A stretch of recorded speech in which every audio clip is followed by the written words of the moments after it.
Missing the party, come on. Greetings, tribe, and welcome to Snackin with Ortega.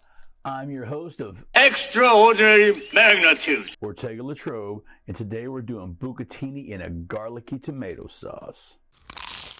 Recipes don't come much simpler than this. We've basically got 6 ingredients today. Got that bucatini, tiny tomatoes, strained tomatoes, garlic, olive oil, and we'll finish it off with some nice fresh basil. Other ingredients and seasonings may be incorporated, including salt, pepper, Parmesan cheese, and crushed red pepper. This sauce is going to take about 20-30 minutes to put together, so we're going to go ahead and start with it, and we'll boil our pasta while it's cooking down. Going to take our deep skillet, get it over a medium heat, about 2 tablespoons of olive oil, and then we're going to need about 5 or 6 cloves of garlic. We're not going to mince it up, we're not going to chop it up, we're simply going to pop that skin off and give it a light smash and toss it right in that oil.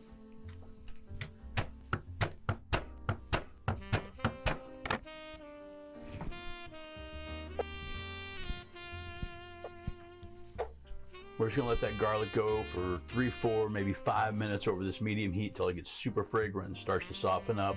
Then we're going to add in our tomatoes and our tomato sauce. That garlic softened up, and I wish you could smell this kitchen. We're going to take our fresh tomatoes and add those into the skillet.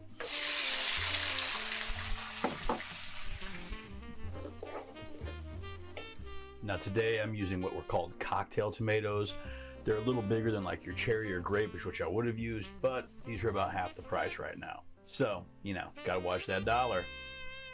Anyway, if you use the cherry or grape, just cut them in half. These I quartered up. Now 2 cups of our strained tomatoes.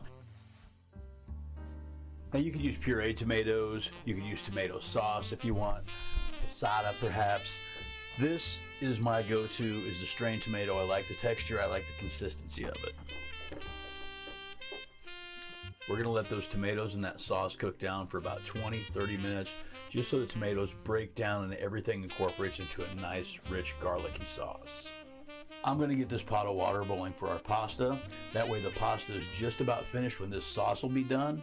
Strain that pasta, add it into the pan, and finish it off in the sauce.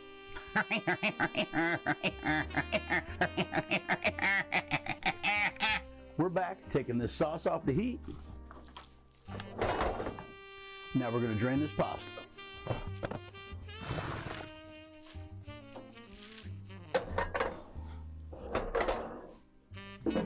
Pasta's drained, straight into our garlicky tomato sauce.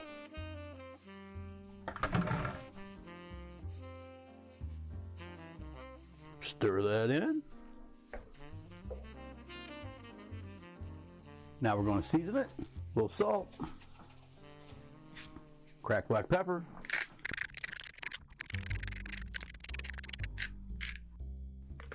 a couple dashes of crushed red,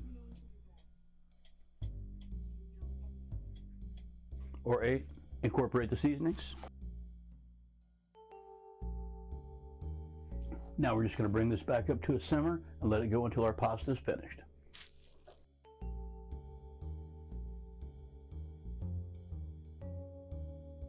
What do you say we check on our pasta?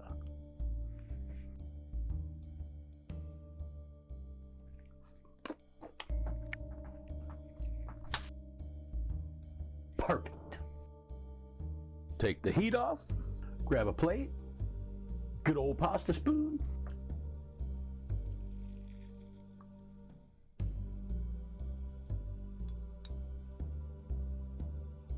Gonna hit it with a little fresh basil. Fancy. And just a little fresh parm. Only one thing left to do now, and that's the best part. The garlic is very present, as it should be. I love the bucatini noodles. They're nice and fat. I mean, I got that nice little hole in it so some of the sauce soaks up on the inside.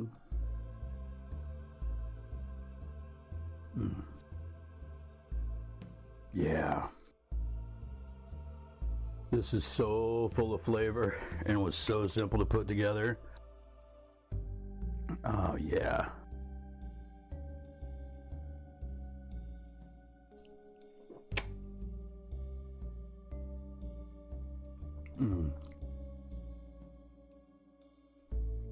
This is definitely a dish for the tentative cook. Very few ingredients, very simplistic cooking instructions, and you're going to get a full flavored, tasty dish out of it. Not only is it simple and tasty, it's also vegetarian. Now, of course, you could add some meatballs or some shrimp to it and kick that protein quotient up if you want to, but there's no need. This is just fine on its own. If you want a little bit more spicy, add some more crushed red pepper. If you want a little less garlicky, don't use as much garlic. Remember, it's your food, it's your mouth. Do it how you want to. Thank you for stopping by the Hacienda and spending your time here with me today. I'm Ortega LaTrobe. You've been snacking with Ortega. You have our gratitude. Fancy.